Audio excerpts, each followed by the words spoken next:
All right, hello everyone. Thank you so much for joining us today. We're going to go ahead and get started. Welcome to NSLI Interactive's first virtual event of the 2019-2020 academic year. Can everyone hear me okay? Okay, great. So this event is called Life After NSLI. If you can't hear me, try putting up the volume on your computer. Um, and my volume is up on here as well. Okay, great. My name is Micah and I work for the NSLI Interactive team at Iron USA here in New York. Thank you all so much for joining us. Just to give some background information for anyone unfamiliar with the program, the National Security Language Initiative for Youth, NSLI, is a scholarship program for American high school students funded by the U.S. Department of State, Bureau of Educational and Cultural Affairs.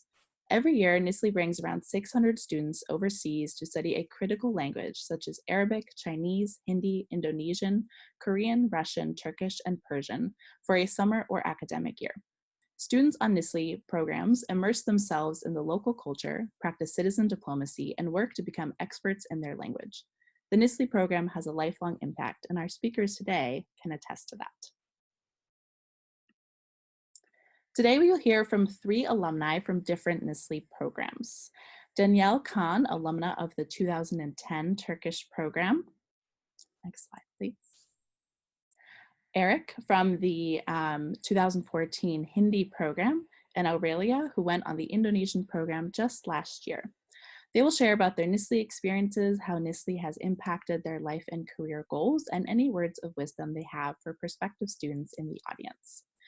Today, we are also joined by special guest Christopher Schwab, Program Officer for NSLI at the U.S. Department of State, Bureau of Educational and Cultural Affairs, who will share about future career opportunities and ways alumni can stay engaged.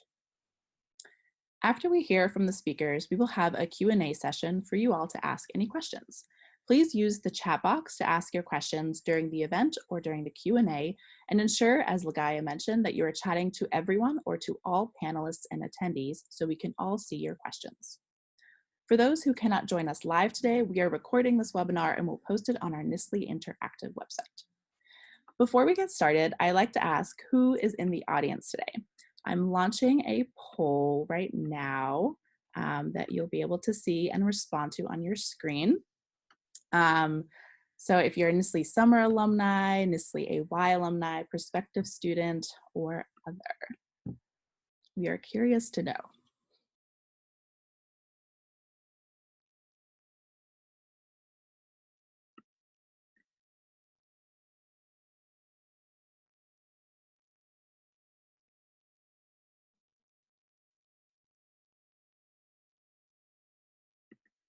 Okay, so sharing the results, mostly summer alumni and other, but some prospective students in the audience. We hope that this webinar will be informative for you, and we are looking forward to hearing your questions and sharing about NSLI with you. So without further ado, I'd like to hand the mic over to our speakers for their presentations, beginning with Danielle. Great. Thank you so much, Micah. Can everyone hear me okay? Great. So good morning, everyone. My name is Danielle Khan. As Micah said, I'm a Turkey alum. I went to Turkey for a semester program with NSLI in 2010. So thank you, NSLI, for having me join you all today. If you're a prospective student, hopefully after this series of presentations, you'll no longer question whether you should apply to NSLI. And if you're a NSLI alum, welcome back. I'm really excited to share my NSLI journey with you and share what I've been doing since.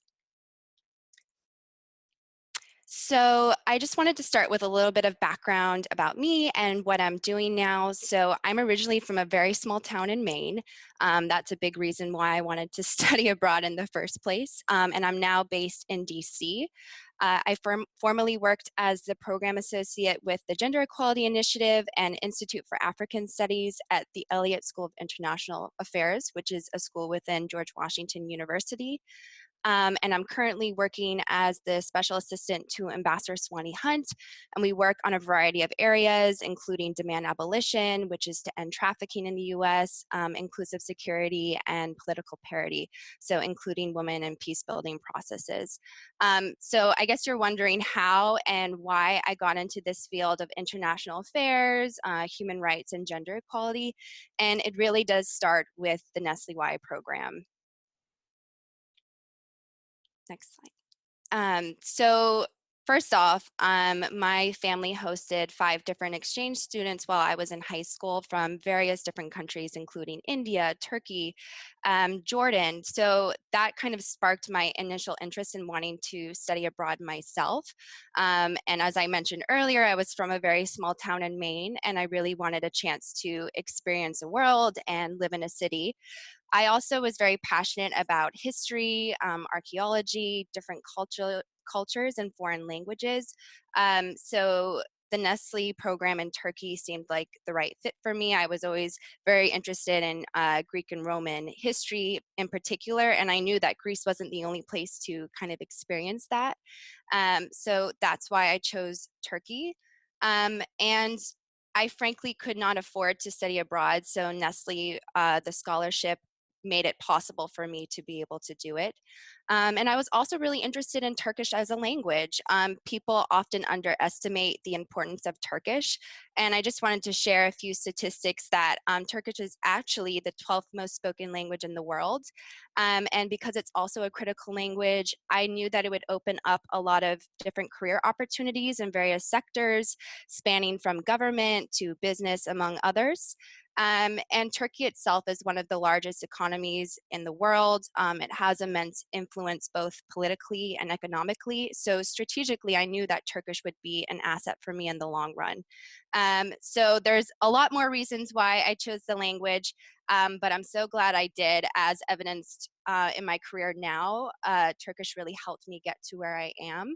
And also the Nestle program helped me understand what I wanted to do. At the time I was a senior in high school, I didn't know what I wanted to study. I was really eager to explore a lot of different things, and the program really helped solidify what I wanted to pursue. So I wanted to share a couple photos of my program highlights. So in the top left corner, there's a picture of me on my first day of Turkish high school with my host sisters.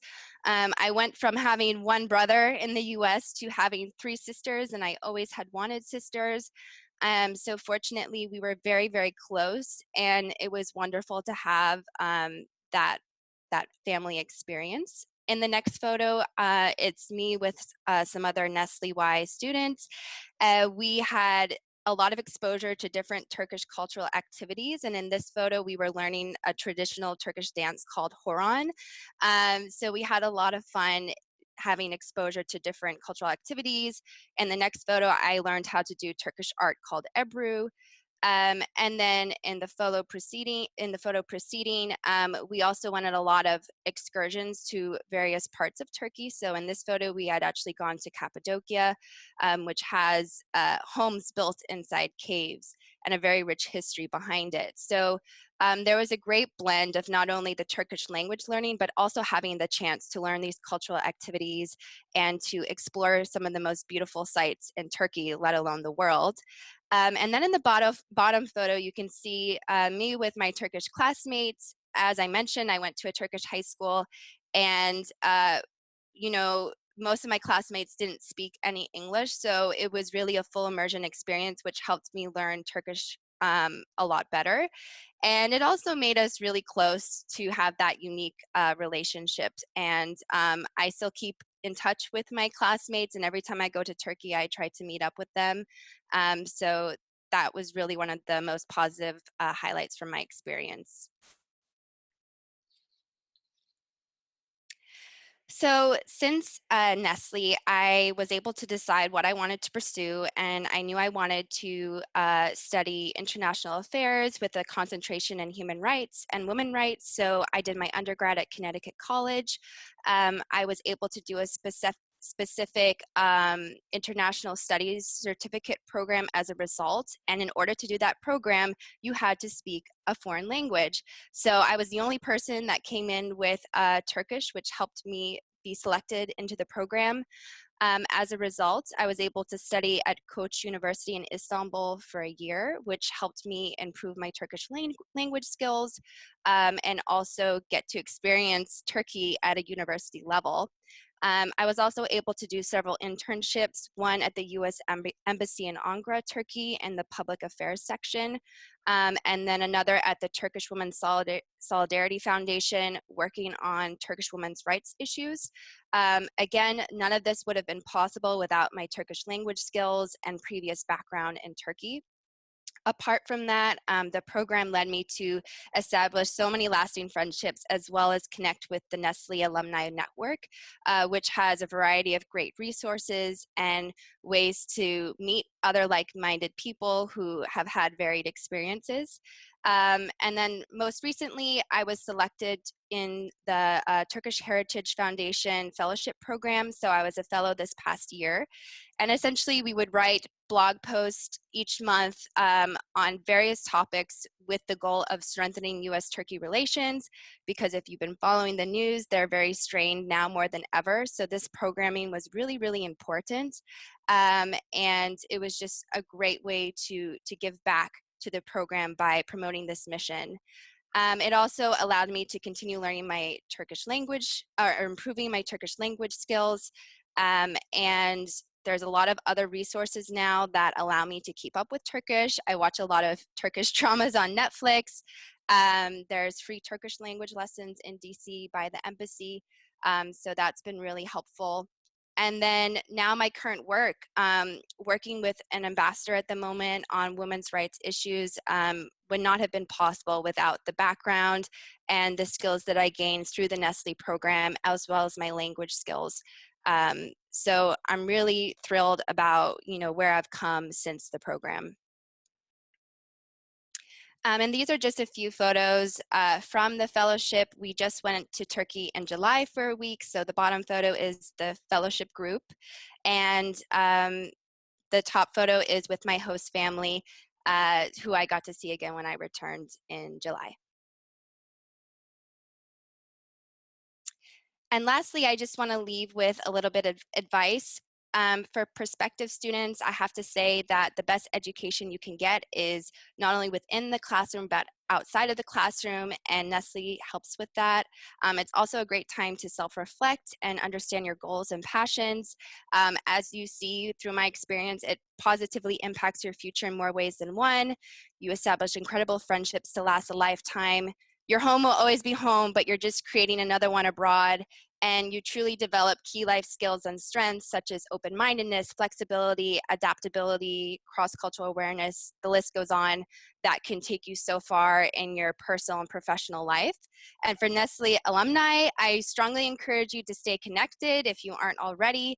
It's really important to stay engaged with the alumni network to help give back and support these programs. It really is a great support group following your exchange. If you need someone to talk to, or just ways to keep in touch. There's always various opportunities being shared to broaden your knowledge. You can meet other like-minded alumni, and as I mentioned earlier, it's a great way to give back, and it could be as small as just attending this webinar like you are, or even screening applications and volunteering to do that. So I really encourage that, and I thank you for the time. I will leave my email in the chat box if any of you would like to connect with me or ask any questions following the webinar. Thank you. Great. Thank you so much, Danielle. It's wonderful to hear how the impact that the Turkish language has had on your career. If you have any questions for Danielle, feel free to write those in the chat box or shoot her an email. We're going to go ahead with our next presenter, who is Eric, who went on the 2014 Hindi summer program. Hi, everyone. Can you hear me all right? Yeah. All right. My name is Eric Flegoff. I participated in the 2014 summer program in Pune, India, learning Hindi. And I'm currently a research associate for India, Pakistan, and South Asia at the Council on Foreign Relations in Washington, D.C. I'll start off with a little bit about me. I'm originally from Hopkinton, Massachusetts, which is a small town in central Massachusetts. I participated in NSLI-Y the summer before my senior year at Hopkinton High School. At the time, I was a theater kid. I loved learning languages, and I was very interested in urban studies and urban planning at the time. I ended up going to Harvard. I just graduated this past spring, where I majored in government and got a minor in energy and environment studies. And while I was in college, I discovered a love of public service through coursework and extracurriculars that were mainly political in nature. Move on to the next one. I'll, excuse me, I'll start off with a little bit about what my NSLI-Y experience was like. The first time I applied was sophomore year because I wanted to travel and study abroad and learn another language and grow personally. But unfortunately, I didn't get it the first time, so I applied again. And the second time, I focused more on my idea of what I wanted to do with my career, which, as I said, was urban development globally. And that was more compelling, so persistence does pay off. If you don't get it the first time, definitely apply again. Some of the highlights of my experience on NSLI-Y included having an amazing host family, having wonderful teachers who taught to different levels. I really did feel like I gained a deeper understanding of the region. I loved the tough experience of being thrown into challenging language classes. And of course, I loved my cohort of other NSLI-Y students, some of whom you can see here in the photo. That's us on our way to school in a little school. It also gave me a lot of self-confidence in any scenario afterwards. Studying abroad in France in college, for example, was a total breeze because I had adapted to living in India at age 16, where I navigated tricky social settings and met people it seemed like I had nothing in common with, but obviously it was so worth it. NSLI-Y also changed my mindset quite a lot. We can go on to the next slide. Thanks. NSLI-Y was really just the beginning of a permanent interest in South Asia. Studying abroad, you will find, does not fully answer your questions or quench your thirst in a place. It should leave you with hopefully more questions and a lasting interest. That was certainly the case for me. One result of NSLI-Y which affected me in particular was that it helped me observe and benefit from the amazing work that the US government does abroad. I can definitely connect my aspirations to working in government on foreign affairs to the fact that I benefited from a government program like this at a pretty young age. And NSLI-Y was also a very eye-opening experience for me. It helped me recognize my own potential as a global citizen, and it made it impossible for me to ignore widespread poverty and lack of security, and other challenges that so many people face around the world. So it's very eye-opening in that respect. And it also made me comfortable with bucking convention and pursuing my own path, because not many other students who are 16 years old or in high school choose to study abroad in a country like India. I have been able to study South Asia after NSLI-Y in college, and I totally encourage this. I explored many options, including urban planning, certain careers in business and American politics, but I always ended up coming full circle and choosing to study South Asian politics and geopolitics. I did so in government courses where we might have a final research paper at the end of the semester and you can pick any research topic. So I frequently studied South Asia then. I took some South Asian studies courses. I became senior year of research assistant for a professor where I studied the history of ethnic violence in South Asia. And unfortunately, I actually stopped studying Hindi Urdu because I wanted fluency in the language, which I was closer to in French.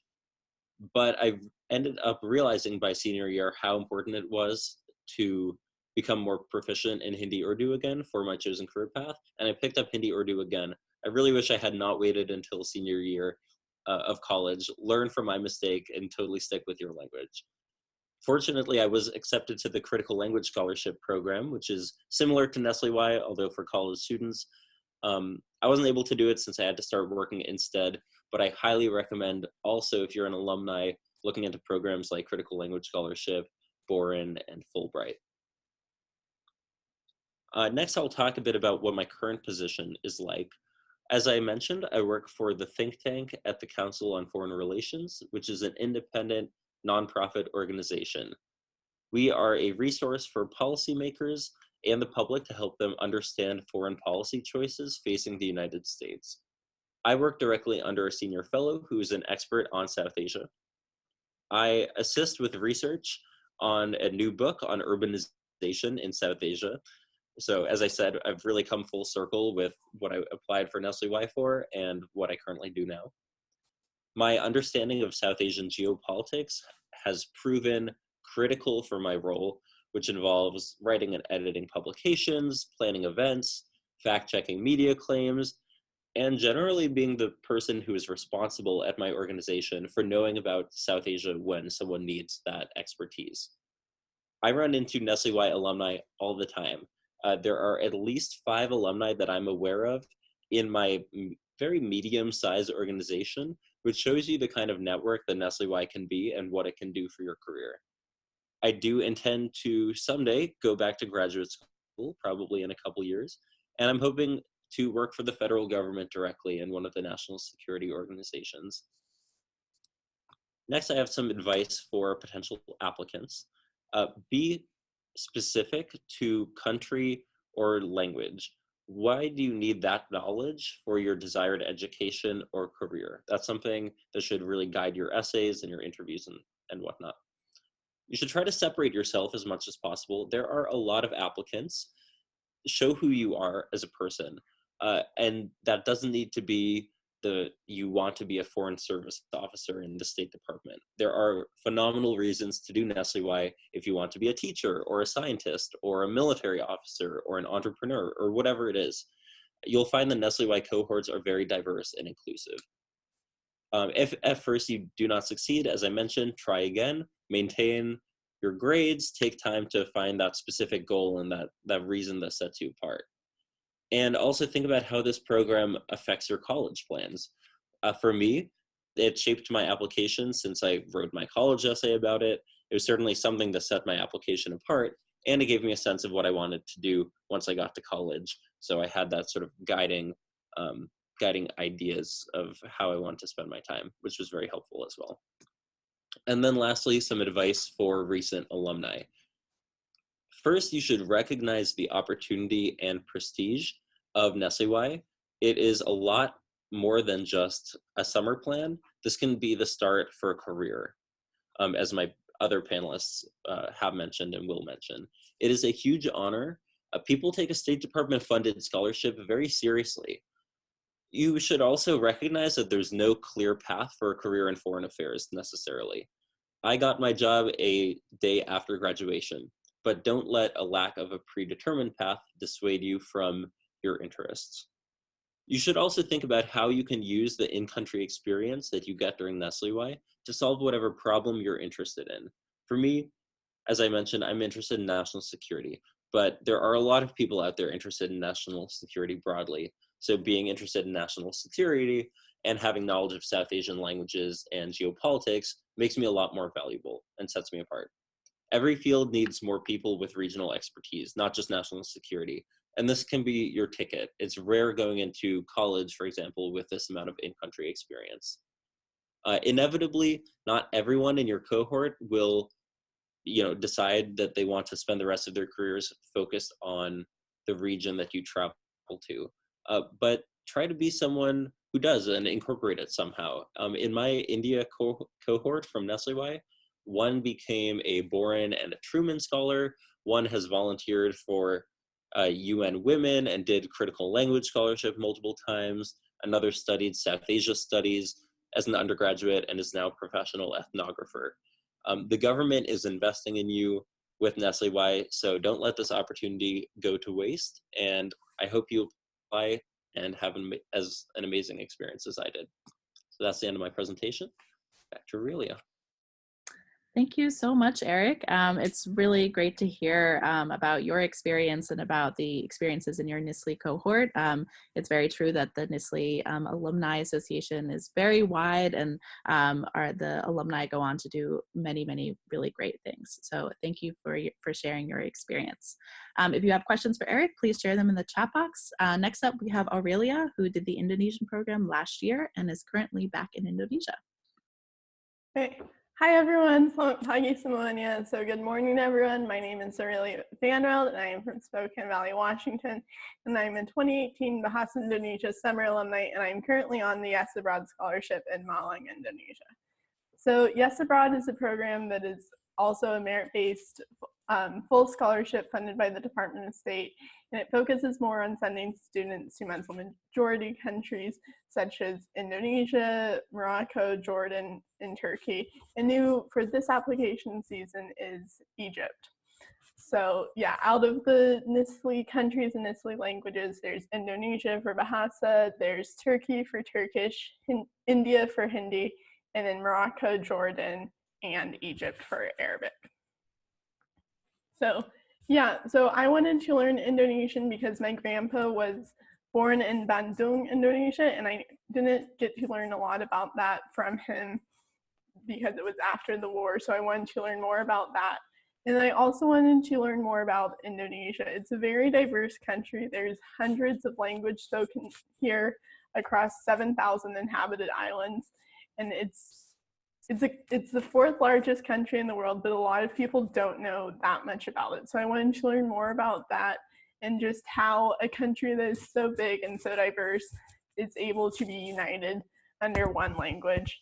And then Indonesian itself is a language that is made up of Arabic, Dutch, Portuguese, Hindi, and of course the local dialects such as Javanese. So I hope that after I hopefully gain fluency in Indonesian, I'm able to go on and study those languages.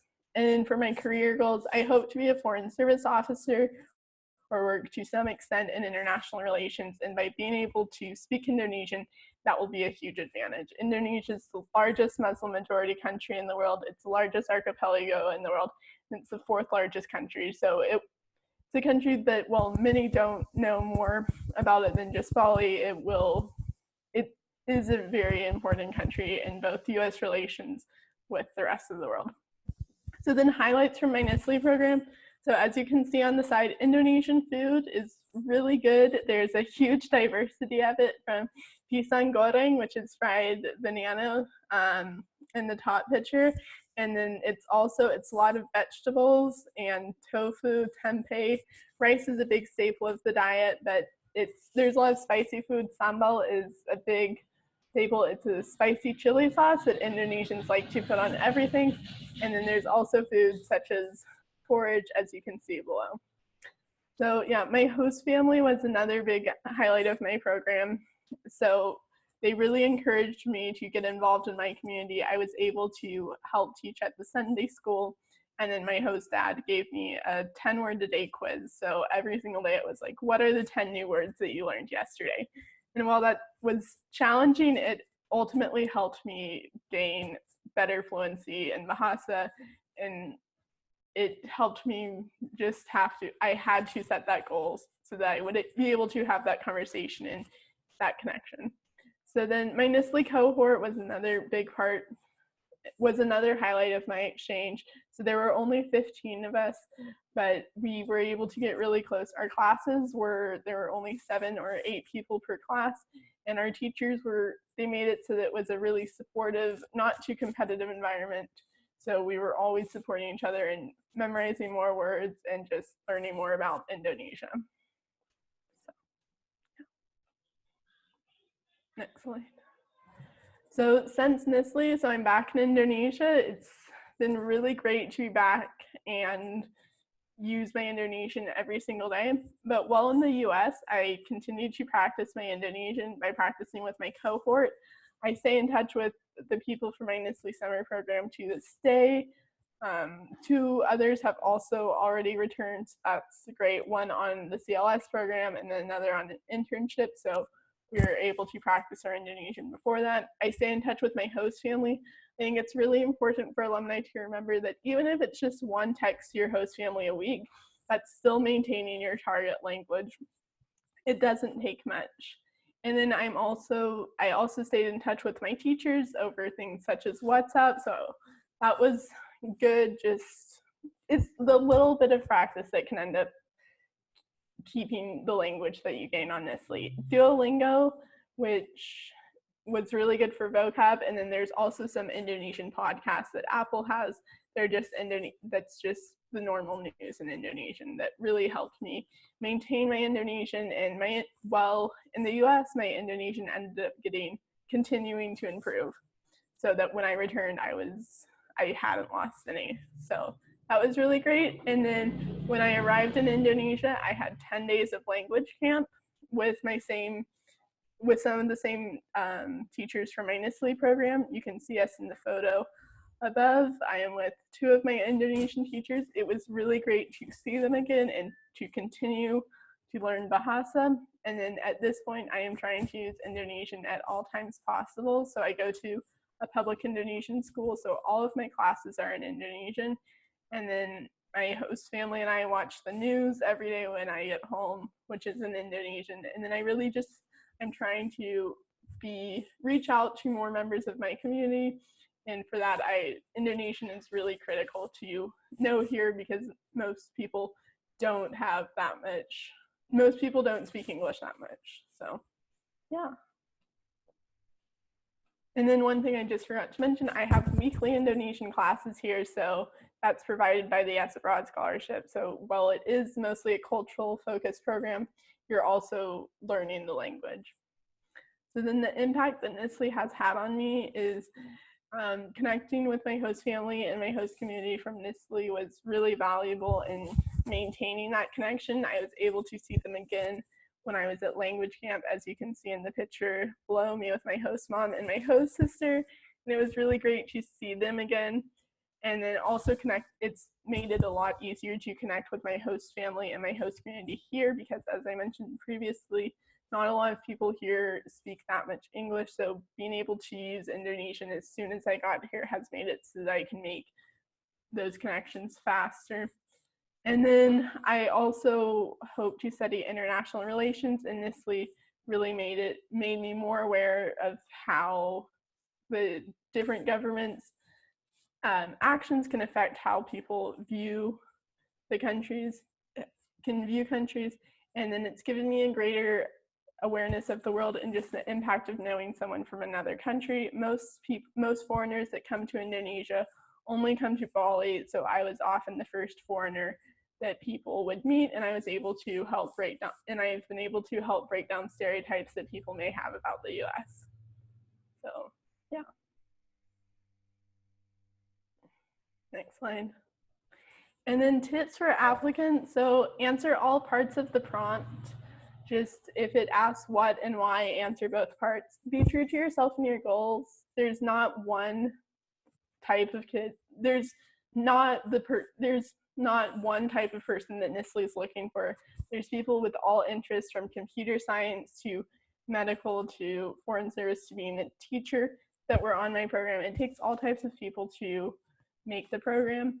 And then when you're writing your essays, think not just about what you want, but why do you want it? So go the extra mile and be like, I want to learn this. This is important for me to become an environmentalist, and this is why I need to be able to speak the language.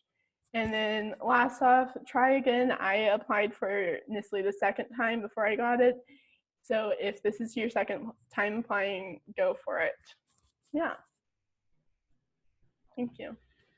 Thank you so much, Aurelia. It's great to hear your experience, especially the ways that you kept up with the Indonesian language after returning from your NSLI program. I know that's what a lot of alumni struggle with, so it's great to hear your tips and advice on that. Last but not least, we have Christopher Schwab from the U.S. State Department joining us today. So I'll hand it off to you, Chris. Thanks very much. I'm happy to be here today to talk to everybody about NSLI-Y. Thank you all for your interest, and for alumni, welcome back. So the goal of NSLI-Y is to get Americans skills in foreign languages, but also in other cultures. And eventually we would like you to go into the field of national security or the global economy. But how you define national security in the global economy is constantly changing. There's lots of disagreements. And as you've heard from several of the other alumni today, there's lots of different paths you can go. We encourage all of those paths, and I'm going to talk about a couple programs that you can do after NSLI-Y and about some careers. But again, I'll also give my email address so people can ask questions in the future too. So on the screen now are a couple other study abroad programs for once you go into university. Critical Language Scholarship was mentioned before. It is the sister program of NSLI-Y. It's just the university version. Gilman Scholarship is not as much a program as it is funding. Gilman gives you funding if you are a Pell Grant recipient to pay for any study abroad program. It could be 2 weeks, it could be a semester or a year, but you have to qualify for a Pell Grant, and then you can earn receive up to $8,000 for a study abroad program that you choose. And that part of that funding includes helping you if you want to study a language in your study abroad program. The Fulbright program is, again, another university level program. The Critical Language Enhancement Award allows you to add 3 to 6 months of language training if you've been selected for a US Fulbright program. You can learn more about these programs and other study abroad opportunities at the 2 links at the bottom of the screen, exchanges.state.gov or studyabroad.state.gov. The next slide. Those were the programs the State Department offers, but the entire US government is very interested in helping young Americans develop skills to help them when they get into their careers in the global economy. The Department of Defense has several programs that they fund. There's the Language Flagship, Boren Scholarships, which got mentioned earlier, and there's also the National Language Service Corps. All of these programs have slightly different functions. You can look up more details, or I can answer questions later, but they allow you to study language either in the US or abroad, and there's a lot of funding to pay for that activity, similar application process. The Department of Education also has a program, a FLAS, the Foreign Language and Area Studies. These are dedicated programs at over 20 universities in the US that allow you to study foreign languages and get more in depth into Russian or Arabic or whatever the language is that you want to study. And finally, the NSA funds StarTalk. StarTalk, some of you may be alum of. It is a summer program in the US. Although most of the programs are at the middle school and high school level, it is technically open to anywhere from kindergarten through university. And these programs happen all over the US. There's hundreds of these programs every summer, and it's a very intensive summer program, usually about 4 to 5 weeks of studying this language. So those are some of the language programs we run. There's obviously lots of private programs and universities as well that are running language programs, all of which are great to give you some of these skills. Next slide. But say you've done all these programs, you've studied some language, now what? Where is it that you want to go? So the Department of State has internships. I was an intern for the Department of State about 20 years ago. That's how I got my start working for state. You can intern at any State Department office. Most of those are in the DC or New York area, but we do have offices across the US. But you can also intern at a US embassy overseas, or we now have a virtual internship program. The virtual internship program is about 10 hours a week for a whole year. All of the other programs are for some sort of semester, about 10 to 12 weeks, and those are full-time. The downside is, unfortunately, most of those are unpaid internships. Some embassies do offer funding or provide housing, but it depends on the embassy. And you can find that information and how to apply. Applications are open right now if you want to be an intern at careers.state.gov. That same website also has lots of information about what type of jobs you can get at the State Department. A lot of you may be familiar with the Foreign Service. There are two types of Foreign Service. There's the generalist, and this is what you may typically think of as a diplomat dealing with political or economic or public affairs issues. They have to take a written test and then an oral test. It's a very long process.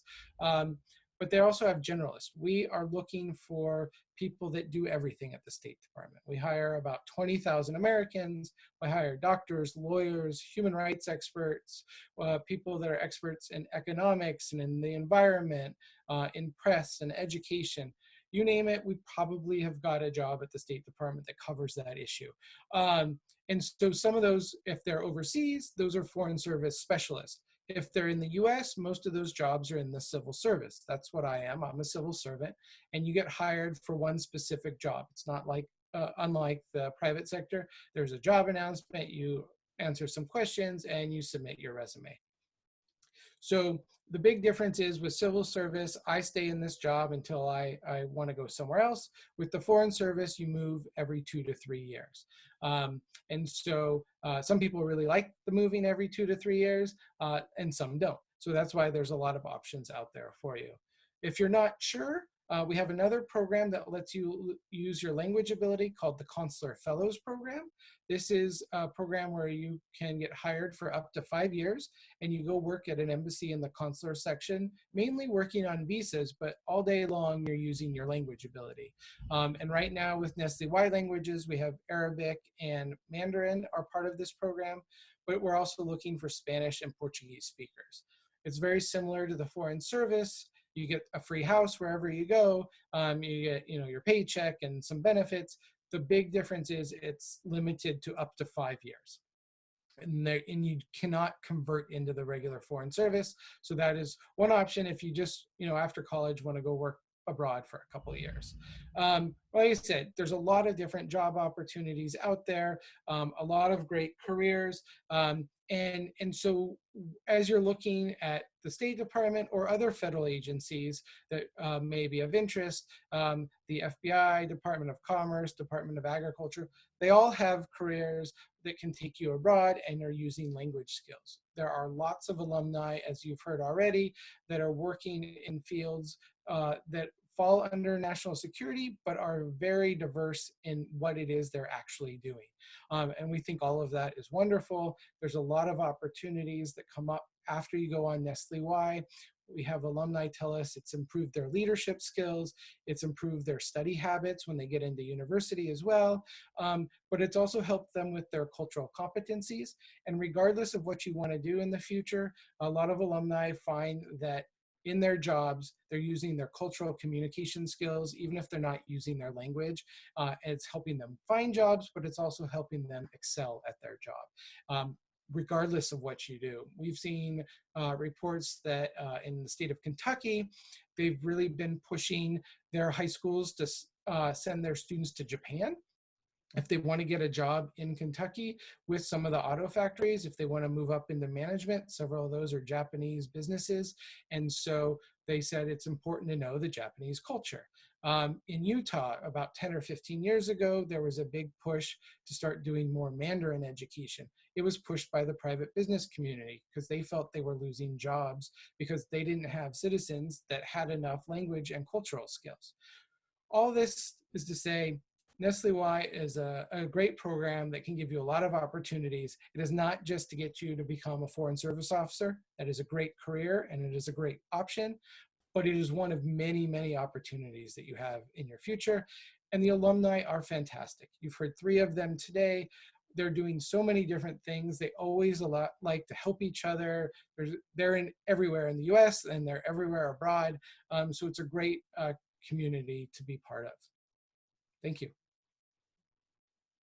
Thank you so much, Chris. It's always great to hear about these opportunities that are available for NSLI alumni. So now is the time for you all to ask questions. You can share your questions in the chat box.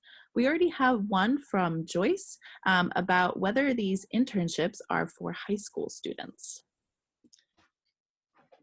So there are internships for high school students. If you go to the careers.state.gov website, there's a section for interning. And in there are some internships for high school students. The options vary each year.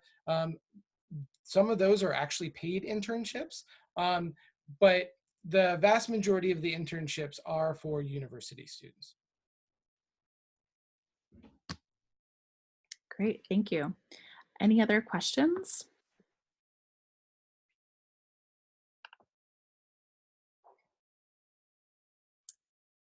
So we get a question here at iEarn for Aurelia and Eric. What is something that you wish you could have known before going on your NSLI program?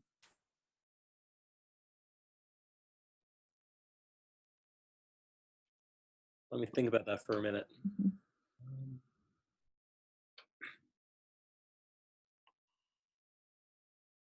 Aurelia, do you have any ideas? You can go first.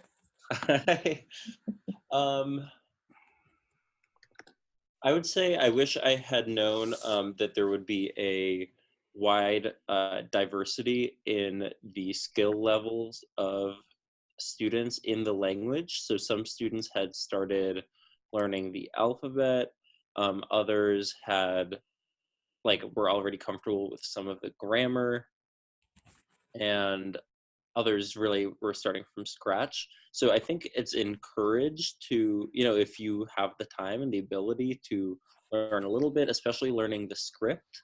I had taught myself the script, and I thought that the Hindi script, and I thought that was a huge help. So I would recommend doing that.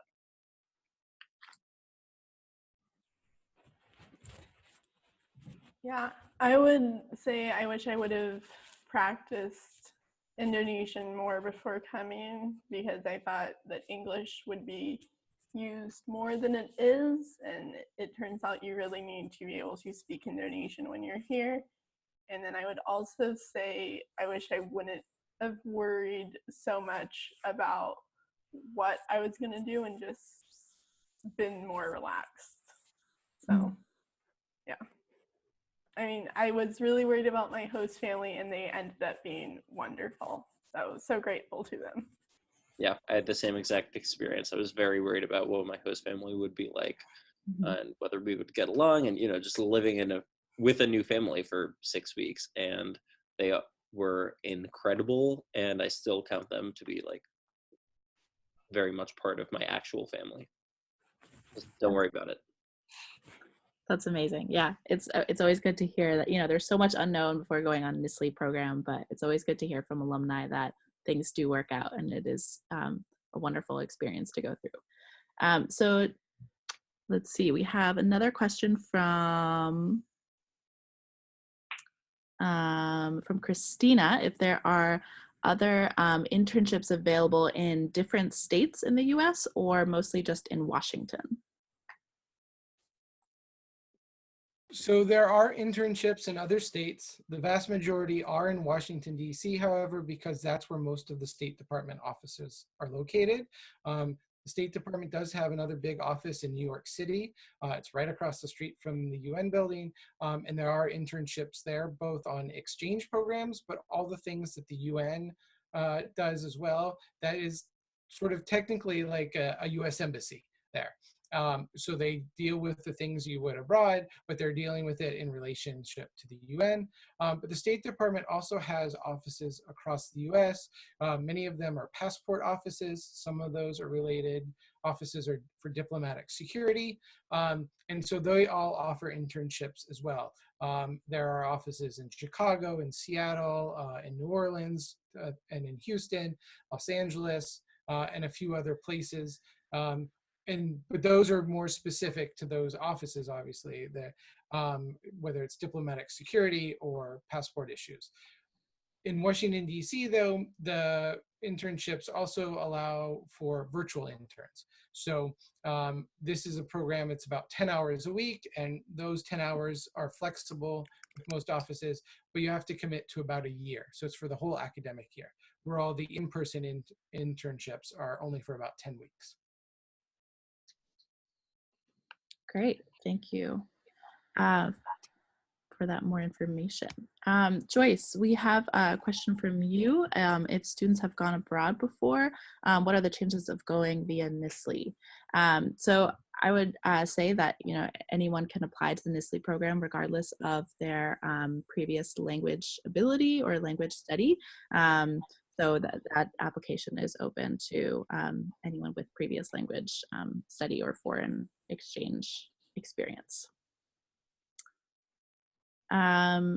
We also have a question about the Korean program.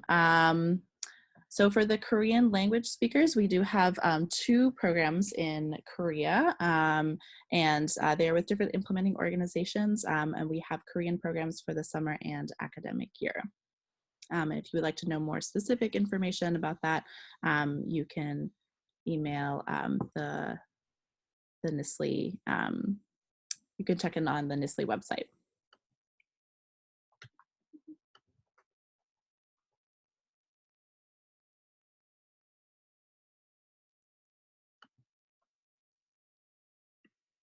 Okay, any other questions?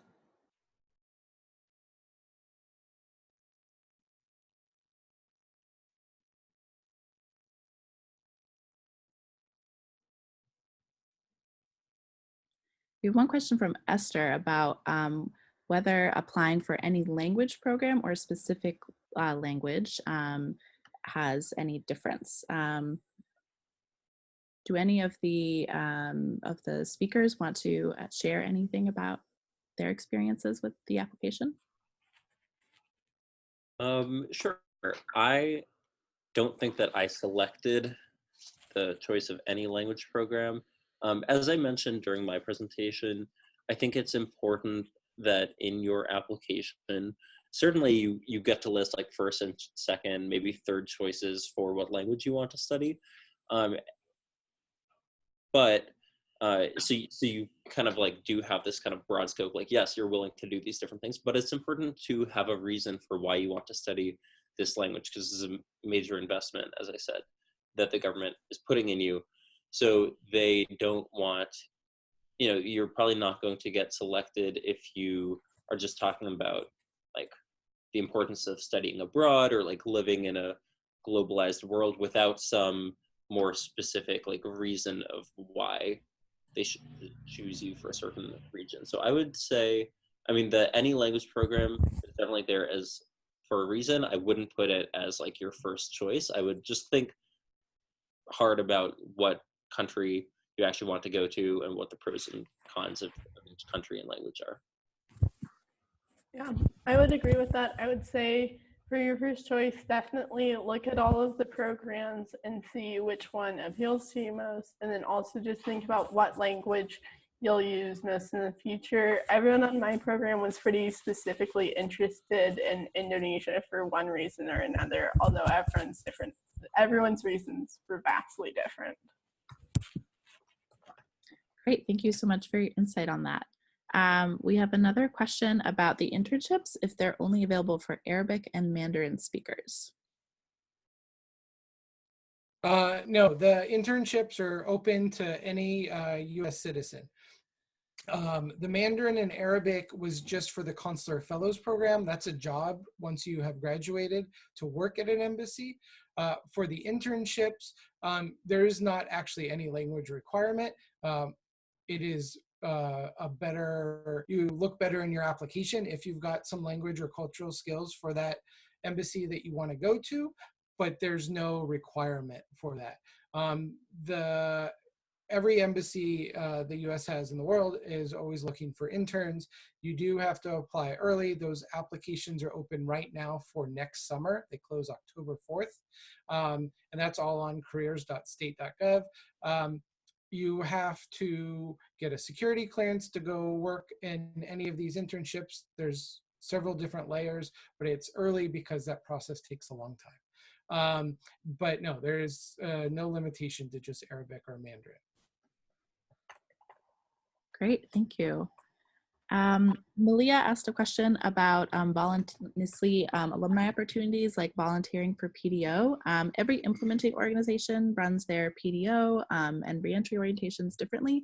So if you want to get involved, reach out to your implementing organization, and you can also sign up for the Alumni Association to keep up to date on opportunities for NSLI alumni.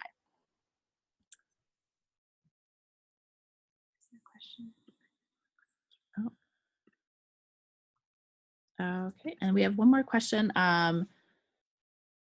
about how often minors are able to contact their parents while in the program outside the country. So we recommend that students on program come up with a communication plan with their parents before leaving for NSLI, so that they can, it's consistent communication but not overwhelming, and the student can still prioritize their language learning on program. So that's dependent on the student and the family, and is really up to the individual. I think that there's going to be, like, I had Wi-Fi at home. I think most people had Wi-Fi at home, and there's certainly Wi-Fi in schools, I believe. So opportunities for FaceTime are definitely there, and I know I talk to my parents and family at least once a week. Oh, really? Do you have anything to share? Mm-hmm. I didn't have strong Wi-Fi at home, so I only had it at school. So I called my mom once a week or so, but I encouraged limiting contact with home, just because, especially on the summer program, it's such a short time. I mean, even for a year, I've been contacting family once every 2 weeks, and that's just enough to keep it from interfering with my time abroad. Great. Thank you all so much for submitting your questions. This was a really wonderful webinar to hear from all you speakers. So thank you all so much to the presenters as well. For anyone interested in applying for NSLI, just a reminder that the application deadline for next year's programs is October 30th at 4 p.m. So go ahead to the NSLI website, NSLI-youth.org, for more application information.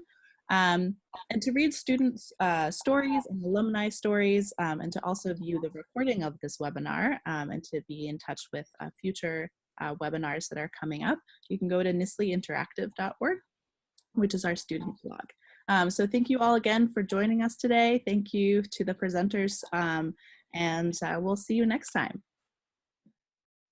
Bye. Thank you. Thank you. Thank you. Thank you.